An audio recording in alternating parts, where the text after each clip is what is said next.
And thanks for inviting me today. I'd like to thank you guys for inviting me, and I tell you, I learned a lot from the two sessions before. You know, this group is not a group I often get to hear from or to learn from, and so the first thing I learned was I think principals need to have their salaries doubled. And I think I deal with difficult people. The work that you guys do in the trenches to me is really tough. And Bob, I want to thank you for inviting me. Bob was the AD at Saratoga, where my two kids go to school. I have one daughter that's now a freshman in college, and another daughter that's a junior. So they benefited from his wisdom as the AD there. Successfully, one's a D1 athlete, so thanks to you. And the other one is thinks she should be a D1 athlete in college, although she's a junior and wonders why she has to do her homework, and she's already got senioritis as a junior. So why she sent over to see you, Rich, I figured that out. But I have worked with Rich too. Rich and I worked together for many years at the high school, and we recently worked together on the Dennis Drew case. That's the case where the two Shenandoah students were killed on the Northway. Two others were seriously injured by the defendant who drove and crashed into the back of that car, which was a fairly notorious case recently in Saratoga County. We deal with difficult people too, but you guys see them in a much different way. And here I know the title is Problem Solving with Parents to Address Challenging Student Situations. Of course, you know, as the DA, nobody can actually control what I do, so I changed the topic to problem solving with your DA to address challenging situations. You know, if you don't like that, just don't vote for me in 4 years. For those of you who live in Saratoga County, and how many here live in Saratoga County? Work in Saratoga County now. Work? Nobody here works in Saratoga County? Good, I can make it all up then.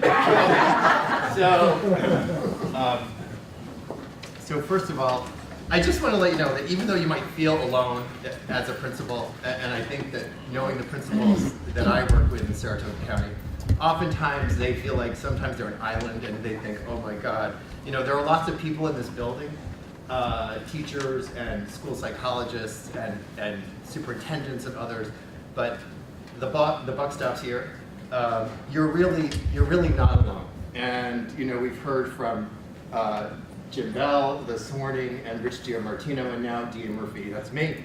$59 to get you in here the door, but are you going to get your $59 from me today?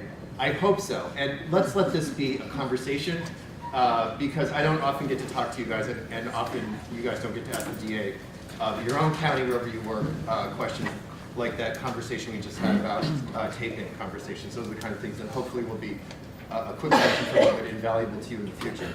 Okay, so I've been a prosecutor for 26 years, I've been DA for 17. We handle, just in Saratoga County, 10,000 criminal cases, 100,000 vehicle and traffic cases. I oversee 44 justice courts, grand jury, county court, about 500 felony indictments. I have 21 assistant DAs, which is like talking about personality disorders, right? 21 lawyers who have enormous egos. In the population, 250,000 people. And you know, this applies to every county. So wherever you are, they're all the same. Unless you think that I have this enormous ego myself, putting my own picture behind these words. I don't often do this, but I'll tell you, I got that slide from a speech I was giving here. Where very attentive people watching. This was actually at the Great Escape, where I was doing a springboard project on a learning to read program. So that actually is my staff. They were okay. So in Saratoga County, here are the 12 school districts that I deal with, and you know, we deal often with the school superintendents, but I have made it my business to get to know as many of the school principals as I can in Saratoga County. And I'll tell you why. And no disrespect to my friends who are school superintendents, and I really do know all the school superintendents, because that is also my business. But school superintendents are dealing at 30,000 feet. School principals, and I'm talking to you as a group here, typically know what is going on in your building, right? And the school superintendent, depending on how big the school district is, and I'll pick Shenandoah or Saratoga, are not as connected to their school building principal as they could be. So what might be happening at one of the two Shen high schools, the principal is going to know a heck of a lot more than what perhaps Dr. Oliver Robinson at the Shenandoah Superintendent's Office is going to know, or at least before he knows. So if I'm wanting to know what's going on at the high school in terms of a criminal matter, I'm going to talk to the school principal first. And in order for me to have that conversation, I need to have a relationship with him or her. Because if I'm going to reach out to one of you guys, you're going to say, oh my God, the DA's on the phone? You know, do I talk to this guy? Do I need to talk to the superintendent first? Is this on the record? Am I allowed to do this? You know, it's very difficult to make those decisions. But if I have a relationship with you, like I do with the school superintendents and school principals in Saratoga, you will know that I can have a conversation with you, and it's kind of off the record, so to speak, and that you and I can have a conversation where you're getting advice and I'm finding out about what's going on in your school. And I have that relationship with these guys, men and women. Okay, so here's some school stats, and I just give this to you, and you apply this to your own situations, but here are the number of schools, number of students, full-time principals. This number is woefully inadequate to me, 52 people for 35,000 students. Full-time teachers, 2,500. So when I looked at those numbers, I thought, there's one principal for every 700 students, which is really stunning. So again, I went back to the, oh my God, you know, you really are not alone, but who is with you? So your DA, again, is with you. And if you copy down this website, and I was one of those people who was told that I could email my PowerPoint to you ahead of time, which I did not do. If you copy down this website, this is the secret website for all of the DA's offices in the state. And if you email me, I'll give you my email address at the end. I will email you my PowerPoint. But for Albany County, for example, it will give you every county, and it will give you all of our contact information, including our direct emails. So if you wanted to contact DA Soares, for those of you who work in Albany County, Dave's email to his desk is this. He'll love me for giving this up. But and connect you, Bob Carney's and mine, and all of the DAs are there. So this is an invaluable contact just to get the number and the email and the website, first of all, just to start a dialogue if you don't have one already with your DA. And if you're not going to talk to your DA, at least talk to the assistant DA assigned to the geography of the school in which you are. So if you're in, you know, Niskayuna, or you're in Glenville, or you're in Schodack, or you're in, you know, whatever town, find out from your DA's office who covers your jurisdiction. So if you have a criminal matter or something that you think might be a criminal matter in your school, you'll know who to talk to, what lawyer in the DA's office to talk to. With one of those 21 DAs in my office, for example. Okay, so how do you get help? And Jim mentioned this, and Rich mentioned this. It's really just all about communication. And communication has many, many forms, as we know. You know, there's written letters, there's calling, there's face-to-face, there's email, and I think, you know, everybody here touched on the email issue. Email is, I think, almost one of the worst ways to communicate, unless it's, you know, a routine thing. It can be so badly interpreted, especially if there's any kind of conflict trying to be worked out. Always badly interpreted, and always goes back in a bad way. I think face-to-face is the best way. Get to know the person in the office to help you first by setting up a contact. I mean, I've gone to see all of those superintendents, all of those principals in a 15-minute coffee, you know, just to say hello. I've gone to their school and said, I want to just see, with a law enforcement contact, just to say, you know, what do you guys need? Can we help? What's the biggest problem in your school? And mostly it's truant students. It's that 25 to 50 kids that we all know their names. It's the parents of those kids who are difficult.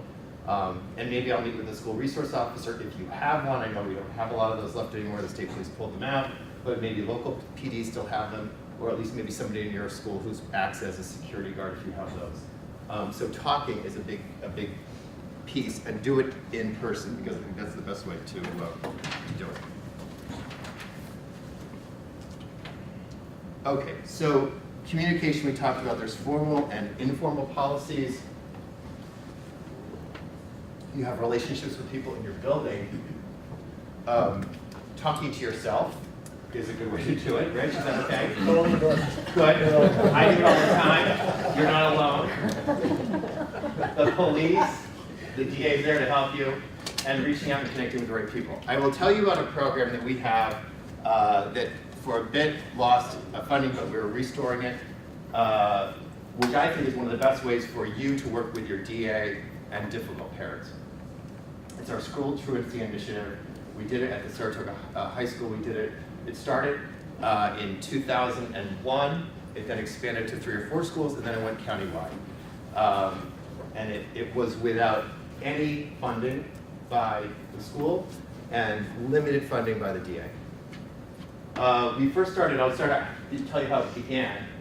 School truancy officer in Saratoga Springs, a guy named Dave Torres, great guy, had a program that he had to go and get the truant kids and get them into school. He'd go to their house, and bring them into school to get the numbers of truant kids back in school. Truancy down. We know as DAs that the higher the number of truant kids, the higher the crime rate, right? They should be in school. They're out doing things other than, doing community service and helping people. They're out creating mischief, fighting, damage, dealing drugs, God knows what. Okay, so we want them in school for our own purposes. You want them in school because you want to educate them, and we want to know where they are. So Dave approached me and said that he had read a study in Los Angeles that the school worked with the DA's office and brought these truant kids who had been absent more than 90 days, I think it was, down to the DA's office with their parents and met with the DA, and the DA's office said to the parents, "You are not getting your kid to school." These are for parents who were not participating in getting their kid to school. This is not for the mom who said, "I'm trying to get Junior to school, I'm doing everything I can, it's just that there's a problem with the kid." This is the mom who said, "Kids stay home and babysit little one, mom's drunk, mom's on crack, mom doesn't care, mom, is abandoning kids. Mom and dad are not participating in getting kids to school." So mom comes to the DA's office and is told by the DA that if you don't get your kid to school, you could be charged with endangering the welfare of a child. Crime, okay? And I thought about it for a second, and I thought, they're getting lots of letters from the school saying, your child has missed 30 days of school, your child has missed 60 days of school, your child has missed 90 days of school. They're getting letters from the principal, letters from the attendance office, phone calls saying your kid didn't make it to school, all of which are ignored. Right? This family is not engaged in any way with the school. Not just missing that letter that bring your $6 and sign the permission slip. I mean, that's an anomaly for you, right? But these are people who get no response to the school's inquiries. And they've done that forever. I mean, this starts probably in 2nd grade maybe, and this is a pattern of behavior that's gone on forever. All of a sudden they get a letter from the district attorney. Now, Rich wears the fun tie, right? He has that happy tie on. I never wear happy ties. Like, my ties are never happy ties. And no one likes getting letters from me.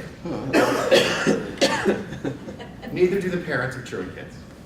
So they open my letter, unlike the letters from the school district, which is in a big unopened pile, and it says, "Dear Mrs. Smith, I have learned from the school district, whatever, that your child has missed 90 days of school.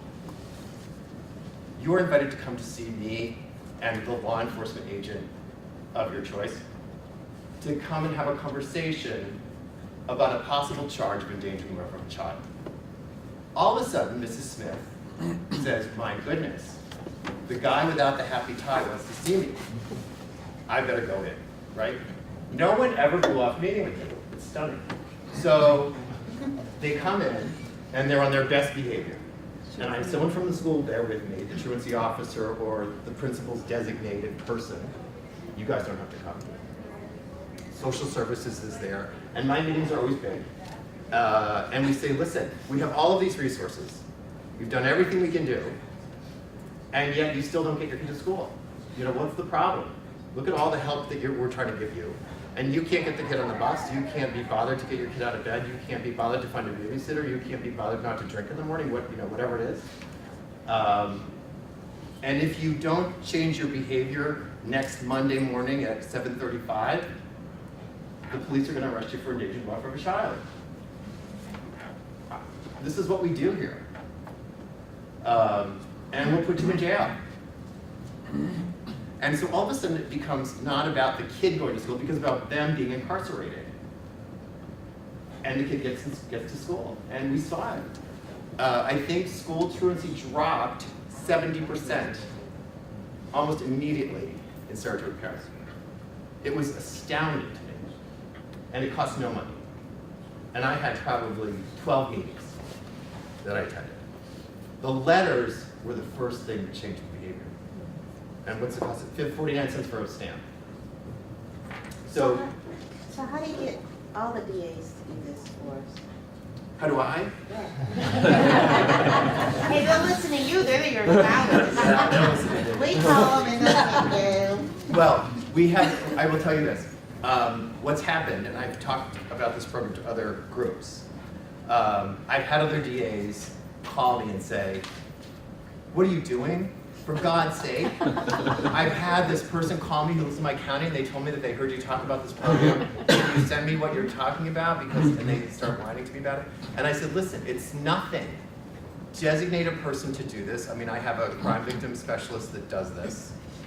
And if you call your DA or your DA's office and tell them I saw Jim Murphy, and he tells me that there's a packet of stuff, which we have all ready to go, that we can send to the DA's office. It's a starter kit on how to do this program.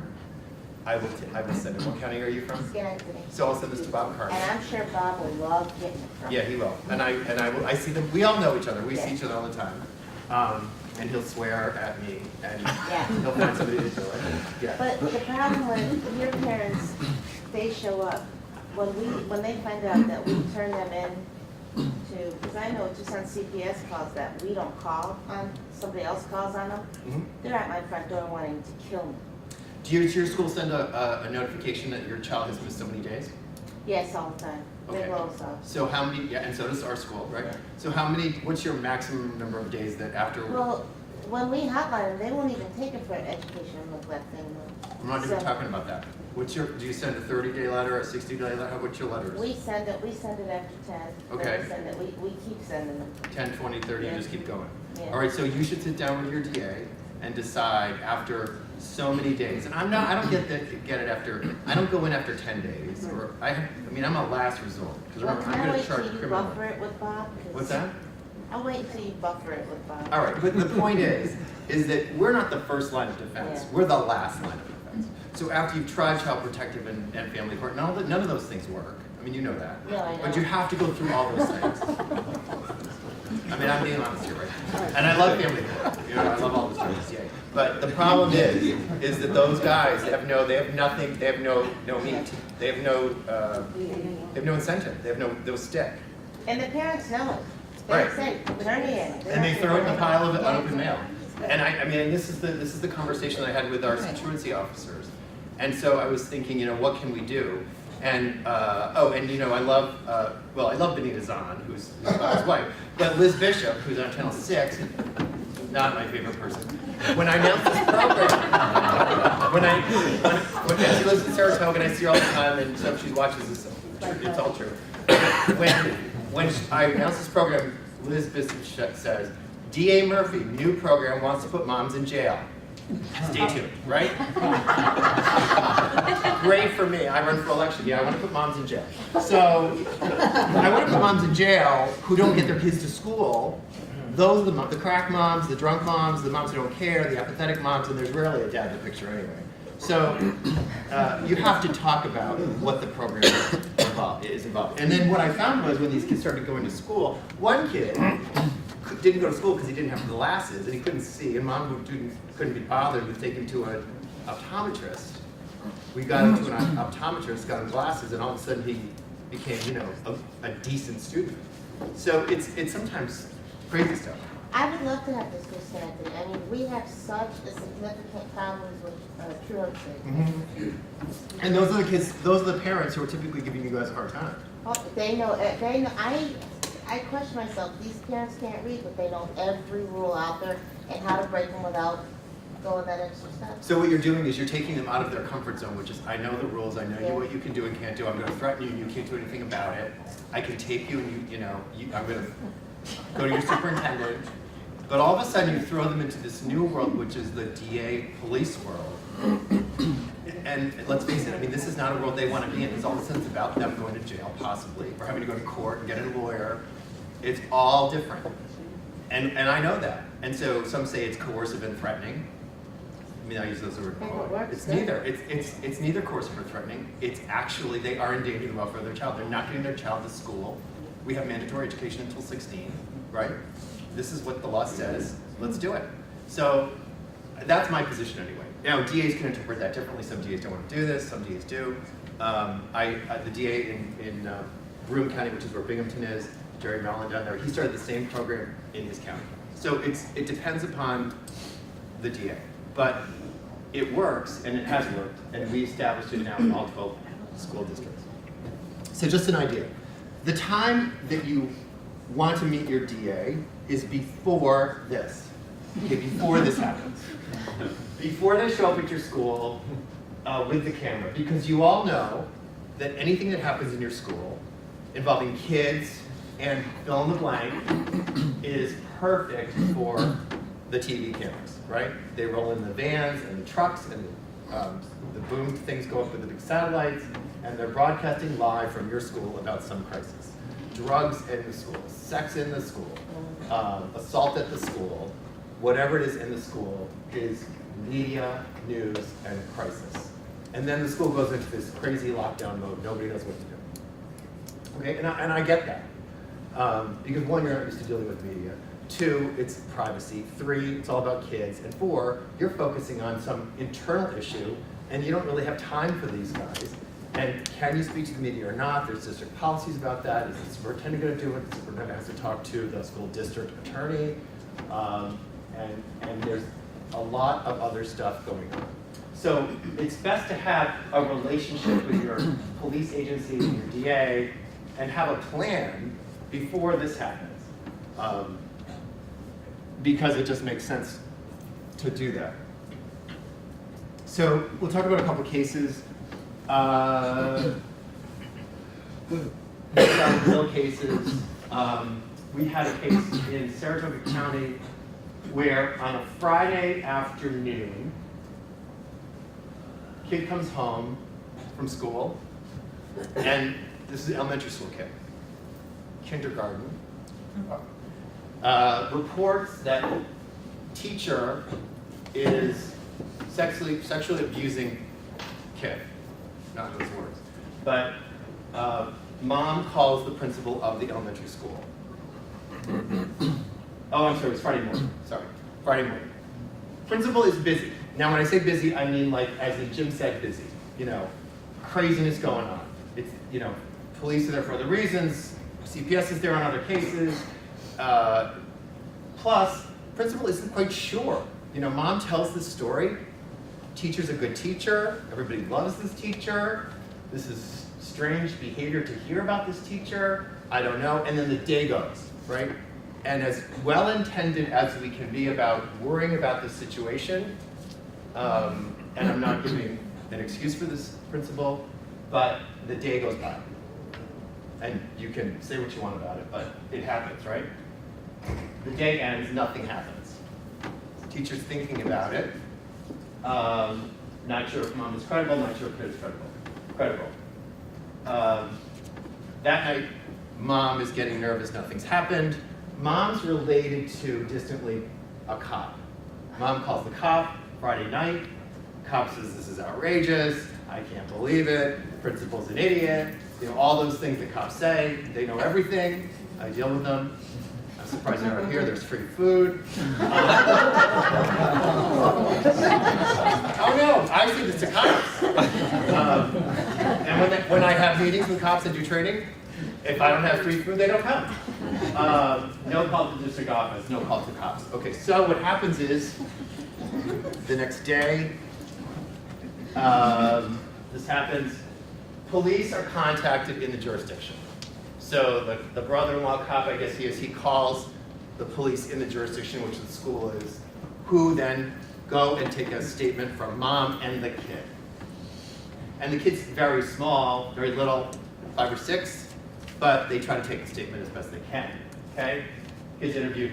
Mom gives a list of the kids in the class. I don't know if it's an official list or she gives kind of a list of the kids she knows. By noon, 7 kids disclose abuse by the teacher, okay?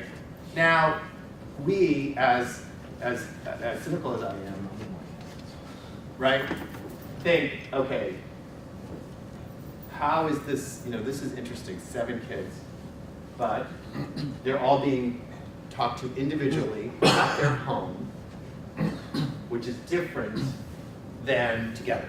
Very important distinction. Still being done with no knowledge of the school, okay? Now, put yourselves, if you're the principal, how would you feel, right?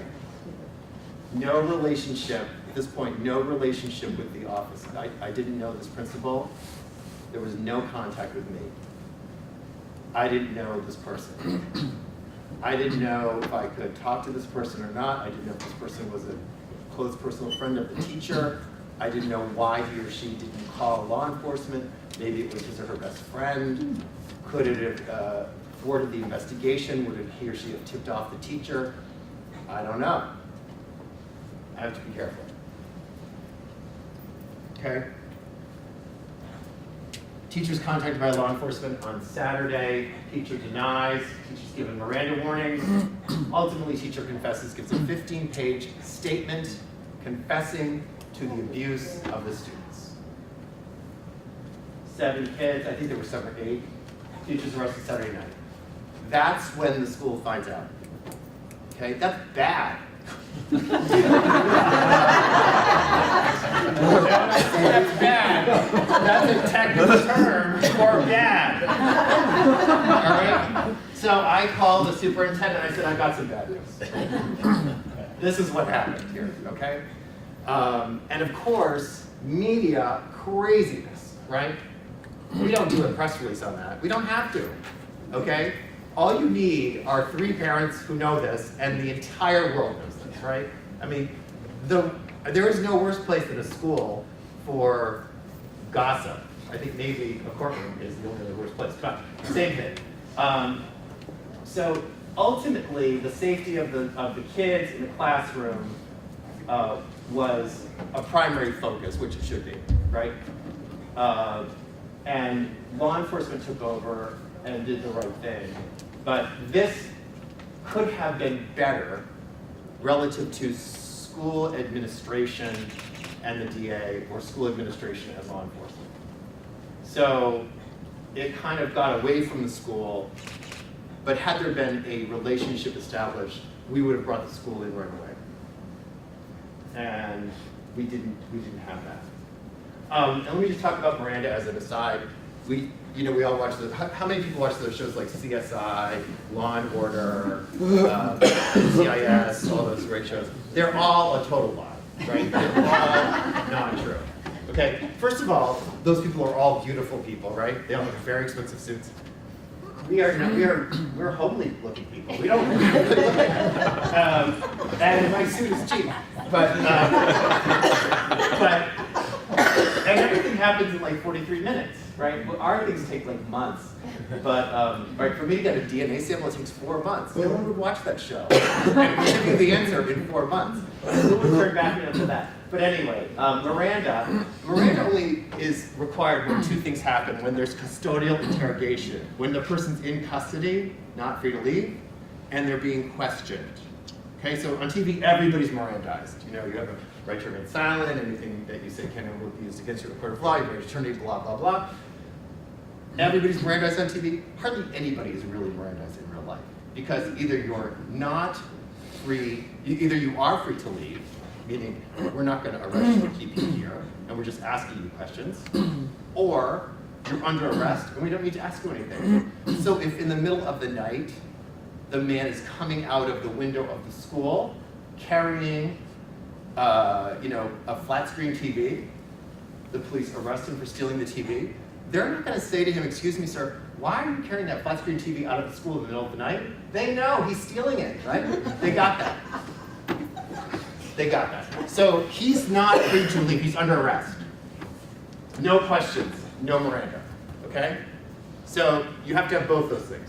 Okay, so that's your that's your continuing legal education. All right, questions about case one? Yeah.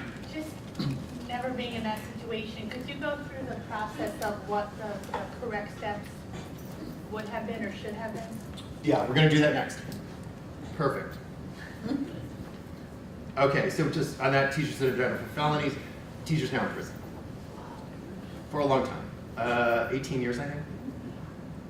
Okay, here's a good one. Case two, the right way. Perfect question, perfect segue. Claim of sex abuse by a coach. One elementary school kid claimed a coach had abused him, okay? He told his parents, he told his friends, other kids in the gym class came forward to the school through their parents. School called the police. Okay, different school. Strong relationship between school administrators and police, strong relationship between school administrators and me and the men and women in my office. We could talk about who the person was, is, conduct, prior behavior, what's going on in that school, who this kid is, all kinds of things. Now, all of this is done informally. There's no official meeting, there's nothing. This is just, hey, we're doing an investigation. Who is this person? What's going on? Okay? And in your business, like you said, you have a person who takes everything personal. So if there was some issue with that teacher, that would be an important thing to know. Because if somebody said something, let's just make this up. Let's say she said, "Oh my God, someone threatened me." Okay? And we would think, is that harassment or aggravated harassment? And we looked at that and we talked to you and you said, she takes everything very personally. We would factor that into, is that a threat? Versus somebody else who lets everything roll off their back, and that person said, I was threatened. That's a whole different scenario, just for example. Okay, so we had that kind of a conversation with the teacher, with the principal, and police separate the kids. We start taking statements from the quote victims. The statements we find are totally inconsistent with each other. I don't remember the exact details because we've had so many cases, but totally different. I meet with the officers. I fill the officers in on the conversations I have with the principal. I fill them in on the conversations I've had about the character, history, professionalism of the coach. They talk to me about the conversations they've had with the kids. We re-interview the kids because of the inconsistencies. Basically, the stories fall apart. We allege that the kids are making the statements up, and the coach is cleared. Kids ultimately admit that they were making it up. That one kid said something kind of, how kids are, and all of a sudden, it becomes the truth, and everybody else wants to be part of the fun, and they start getting this in their heads. This school was included in every single step of the investigation. And keep in mind, an allegation of sexual abuse against a teacher is horrendous, a coach, horrendous, right? Absolutely horrendous. Worst kind of claim anybody can make. And despite that, we, as law enforcement, who you think would be out to get the coach, are participating in ongoing conversations that are open and ongoing with the administration. And we have, at this point, and you can imagine this because you're getting these calls, parents saying, I hear there's a coach at your school that is abusing children. How dare you not tell us? Who is the coach? Is my student at risk? I'm not sending my kid to school. They're calling the media. This can be like a match to gasoline. The school district said to the parents, we can't comment, there's an ongoing investigation. If you want information, call the police or the DA. We tell the school to do that. One, it gives you an answer. Two, it takes the burden off you. Three, we're used to that. I say all the time, I can't confirm there's a pending investigation. I can't comment on a pending investigation. You know, we have lots of things that we can say and protect you guys and help you with those kinds of things. We don't want to put you on the first line. Yeah. Can I ask you a question? On that other slide, you had the police separated the kids. Are they coming in and conducting the interviews on school property? And are parents being informed that the kids are being spoken to by the police? And my other question was, at what point am I contacting the police? Am I doing my little mini investigation first going, ooh, this isn't looking good? Mhm. And then I'm contacting the police. Am I supposed to be like interrogating the kids myself? Or do I just kind of like say, this is too much for me and I, Okay, so you answer that there's like a bunch of them. multiple question. In this case, the kids were questioned at their homes. We think they made up the story at school, or they all started talking to each other at school and got the story going, and then got home and we started talking to them at home. And that's how we get the, So we gave you the names of the kids. to mom see- gave us the names of the kids in the Okay. class. But then we went to the school and we said who else is in the class. What's going on outside? Right. Now, to answer your question though directly, that if this were to have happened at school, if there were questioning at school, the rule that we have is, and the law says, 16 or over is an adult from our perspective. So if a kid is 16, 17, 18, which is generally high school, we as law enforcement can talk to that kid without a parent. 15 or below, we must have a parent, or at least notify a parent that we're going to talk to them. Okay? And that's a law enforcement thing. You may have a different internal policy, but that's what we do.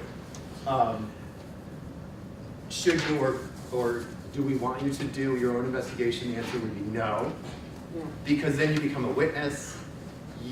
And with all due respect, you're probably a great administrator. You're probably a terrible investigator, as far as we look at it. You know, and honestly, I would say the same thing about myself. I mean, I'm a DA. You know, I'm a lawyer. I'm not an investigator. So the cops always say we just stay in the courtroom and don't do our job.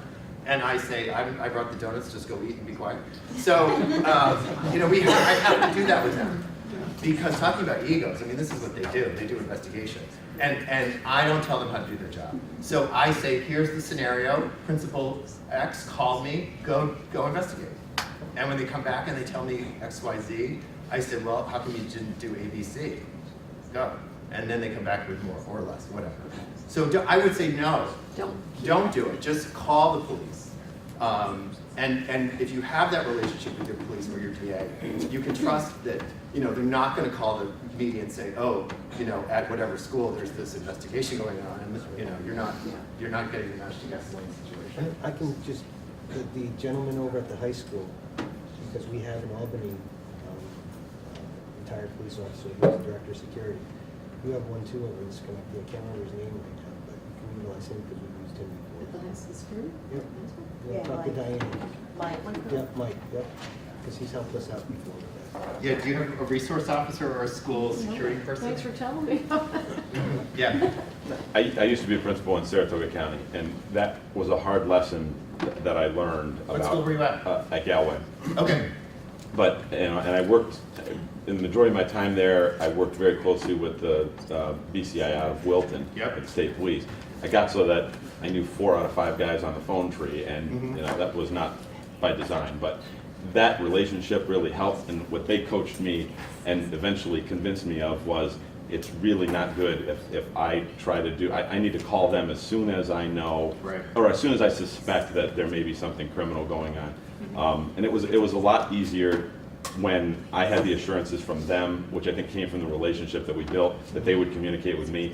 I mean, I know you're absolutely right, we're not investigators, you know, but we are of all the things that go on in our schools, so we Sure. start to think of ourselves as investigators because we have to get confessions out of kids all day long, and so we think we're pretty good at it, but when it starts to get to criminal situations, it becomes very problematic for us to have done that. And I realized I was mucking it up for them before they got there, and it was less likely to come out the way it should come out. Right. So, but for me, it was really having that relationship with those particularly those investigators from the state police and attorneys, so that you know, they would say, look, you call us when you suspect something, we'll get in there, we'll do it, and we'll keep you informed. And some cases after that went so much smoother because I had the confidence to know that they would let me know. I appreciate you saying that, because I think you're absolutely right. I think that as principals, you know, your job is to figure out what's going on and with kids. And a lot of times you've got to try to, you know, figure out who's telling the truth and who's not, and make a decision right there in terms of suspension or, you know, discipline. And that's a tough job. And then it's hard to kind of draw that line as what becomes criminal and what isn't. And I know those guys in Wilton, and I know they're all very good. And I know that that's exactly what they would say. And they said that to me too. They are very professional. I think, you know, the law enforcement agencies tend to be that way, and they can do their job better if they're left to do the investigation. But I think before that, as you said, you have to have that relationship in order to have the trust. And if you don't have the trust, then it's not going to work. So try to have those relationships if you can. So in the case of the kids, those outraged parents, you know, who are so righteous and come in and say, "How dare my child be in this place where the coach is abusing them?" We're told their kid's a liar. You know, not exactly those terms, but and I think they were younger than 16. But had they been 16 or older, they would have been charged with falsely reporting an incident, which is a crime, and we would have prosecuted them for that. Because you think about the damage that they've done to a teacher or a coach. How do you ever recover from that? You know, how do you recover? I don't think, you know, many ways you can't. So in this instance, they were too young to be charged, but we would have had they been older. Was that coach suspended while you were doing your investigation? No, it was not suspended because it was able to be kept it was very private and very quick. So we didn't need to get that far. Case study 3. This one made some media recently, so it might be easy to figure this one out. But we had a 17-year-old inject heroin into a 15-year-old in a school. This was like a month ago. 15-year-old was new, had just moved from Vermont to Saratoga County and wanted to make new friends. The 17-year-old, quote, liked the 15-year-old. The 15-year-old was wanting to make new friends, so the two of them agreed that they would, the 17-year-old would give the 15-year-old heroin, which is the new drug, right? I don't know if you high school guys are seeing it in the schools. It's cheap. It's now seen as a, quote, clean drug, which I don't understand. And it's everywhere. You know, the Vermont governor dedicated his entire state of the state speech to nothing but heroin, which was stunning. They agreed to meet at a place in the school, I think it was like the gym, locker room, bathroom. And they met, and the 17-year-old injected himself, and then he injected the 15-year-old after that. The 15-year-old was wandering around the hallways higher than a kite. Teacher said, "You okay?" And he said, "No." And he told basically the whole story, that I'd been injected with heroin by this 15-year-old kid. 15-year-old tells the whole story. We call the mom of the 15-year-old principal in this case, immediately calls the police, state police in this case. State police come in. Well, I think we also needed the EMTs because the 15-year-old was in bad shape. So we get law enforcement and we find the 17-year-old kid. We don't have to have parents because he's old enough. We charge him after he's interviewed with, he's Mirandized because we're talking to him, and because he has heroin on him, he's going to be not free to go. He's charged with possession of heroin. He's arrested for the crime of injecting a drug into another. There's a much more complicated term for that, but that's the basis of it. He's arrested for sale because in New York State, to give is to sell.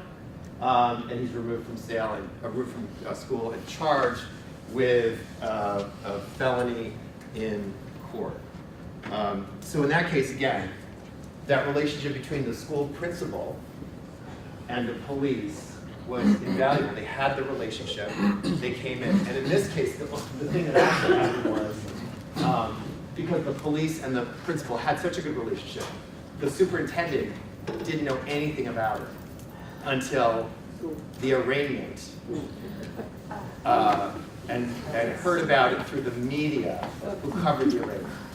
So we had to work on communication that was internal. It wasn't my deal. But I did call the superintendent and be like, listen, I just have to tell you what a great job that principal did.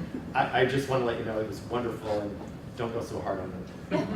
DA Murphy, can I ask you a question? Yeah. You said it was state police? Uh-huh. So when would you call state or when would you call city? So it depends upon your jurisdiction. If you're in a city, you call the city, where do you teach? Schenectady. Or where's your Schenectady? So you have Schenectady PD. That's your jurisdiction. If you're outside the city, then you can call sheriff or state police, depending upon where your school is. And if you don't know, you can call your DA's office and they'll tell you, for sure. Okay? Better call Larry first. Okay.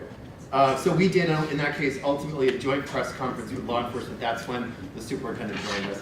And we did emails to the parents to tell them what happened, because everybody wants to know, and they want to know if their kid got injected and is their kid taking heroin, and you know, I mean, parents are crazy. I don't have to tell you. That's why I said you get a double grade. Okay. So I did a quick survey of our law enforcement. In all the cases that our police agencies investigating schools, we are doing a plus 90% clearing of allegations against teachers, support personnel, drivers, you name the school district employee, of allegations. So it's despite what the teachers may think, or the parents may think, we're really there to help you guys as much as we can.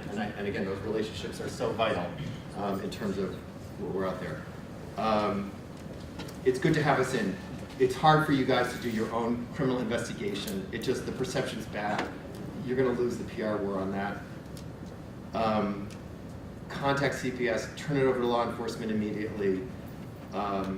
You need to have an uninvolved entity doing the investigation. It's hard to do it without the SROs. Some of you may still have an SRO or somebody like that. Include them, make them your liaison to law enforcement. You want to include parents as early as you can in a good way. You don't want them out there like this. We don't want to have parents against us if we can help it. Quick summary of who to notify, invite them in to do maybe an annual training, that's how to get to know them, invite them in for a building security briefing, invite them in to do an evacuation plan, give them a map of the school. I mean, these are easy ways to get your cops into the building to try to do it in a time when it's not a crisis. And I'm going to skip teacher that because we don't have time. Use them as a buffer to the press. That's a very good way to do it. Use them as a buffer to parents. Send parents to the DA and the law enforcement. We do that all the time. And the three things, I think: communicate, trust, and share information. And that's my information. I want to thank you so much for your time and attention.